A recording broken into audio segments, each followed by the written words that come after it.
Hello and welcome to this week's edition of your program, our program Dateline Lagos, a platform on which activities of the Lagos State government is highlighted. Now there's a lot in store for you this week, but first, let's serve you with the nuggets. I'll be back. I'm Loretta Chiogo. Stay with us. In appointing permanent secretaries. 3 former directors recently appointed by the Lagos State government as permanent secretaries in the State Public Service have been sworn in. They are Mr. Oluseyi Iwenu, Dr. Modele Oshokiesi, and Mr. Kunle Ariyibi.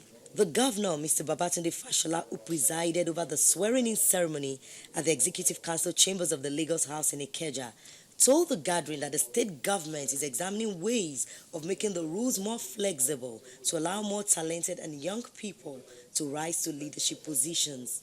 He said this would help in keeping them longer in service at leadership levels where their talents are nurtured by experience.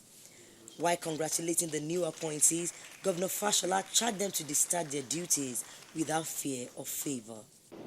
The pressure is a lot, and it can only increase because the population is increasing.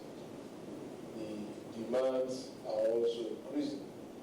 Citizens are becoming more aware of their rights and they are agitating for them. And of course, information technology has made it easy to put a lot of pressure on public servants. They want real-time response, and that is what will be expected to deliver.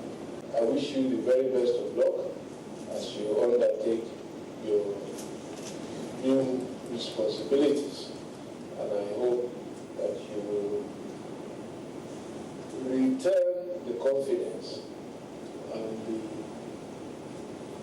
belief that I informed these appointments. Let me say for the record that these appointments were made on the basis of the merits and the performances of these nominees in the examinations that we conduct for persons seeking to hold the office of permanent secretaries in the public service of Lagos. Sir, I want to assure you that this appointment will be guarded jealously. We will be at our best and we will give our best at all times, and we can be sure at any time of our unalloyed loyalty to our. The Lagos State Governor, Mr. Babatunde Fashola, has appealed to the federal government to take concrete steps to address the traffic gridlock at the Apapa axis caused by disorderly activities at the Apapa port. Governor Fashola made the appeal during the visit of members of the Senate Committee on Privatization to the Government House, Alausa. The Lagos State Governor said the vehicular congestion, which is at the root of the gridlock, was driving away businesses and discouraging investors from settling in the area. The chairman of the committee, Senator Gbenga Obadara, said they were in Lagos as part of its oversight functions to supervise some privatized government assets, adding that they wanted to see the gridlock in Apapa as a first step to finding lasting solutions. The committee decided to come to Lagos because we knew what is happening in Port. We are not generating the required revenue. We said together when we were there, a situation where the place is concessioned and you are giving us $66,000 a day by an operator. What can we do? Lagos State will not even have their revenue complete from federal, like any other, the remaining 35 states. So we're able, because we just don't want to sit in Abuja, then tell them, bring your books. We really decided to interface to know their problems. What we are going through now, over 90% of the cargo that comes into Nigeria by sea passes through Lagos roads and then goes all across the north. If those roads collapse, the economy of this country will take a massive hit. Sometimes chief executives of companies will call me in the evening that they are trapped in their office and they can't go home So we have to send LASMA there at night to go and make a way for them to go. And the people who make these decisions are too far removed from the reality. So that's why I say this privatization, they have consequences. And when we take those decisions, we must walk through the distance to see that the teething problems that come out are addressed before they become real cancers.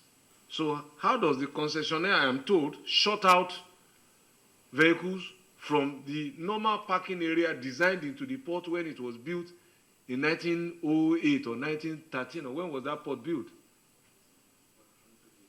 Yeah. So why do you shut them out? So they now live on the street. So they bathe in the street in 21st century. Defecate in the open. So we went to clean all this mess. So when you tell me that things will change, I hope it will change. Because the federal government team was here when we went to clean up that place. And these were the kind of promises we made in public. If we had control, constitutional responsibility over that port, I know what we would do and we will solve that problem. But they came here and said, oh, yes, Minister for Finance, Special Advisor to President, and so many people came, and that was the last we saw of them. That was the last we had. I wrote a follow-up letter to make recommendations on next steps. We did not have even the courtesy of a reply.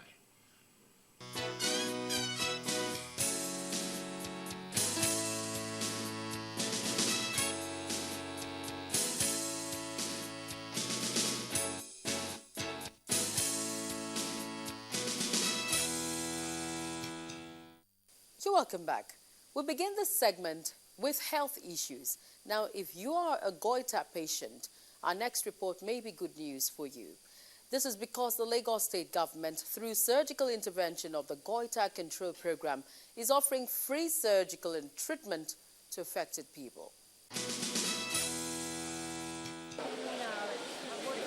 The health intervention scheme was necessitated by the high number of people with neck swellings among local residents who came to seek medical intervention during the free medical mission conducted in Badagry in 2013.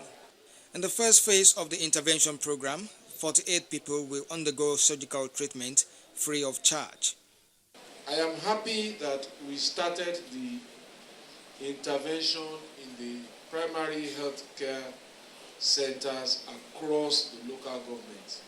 And what we are here to do today clearly confirms the strength of that initiative, that robust grassroots health care can be very, very impactful.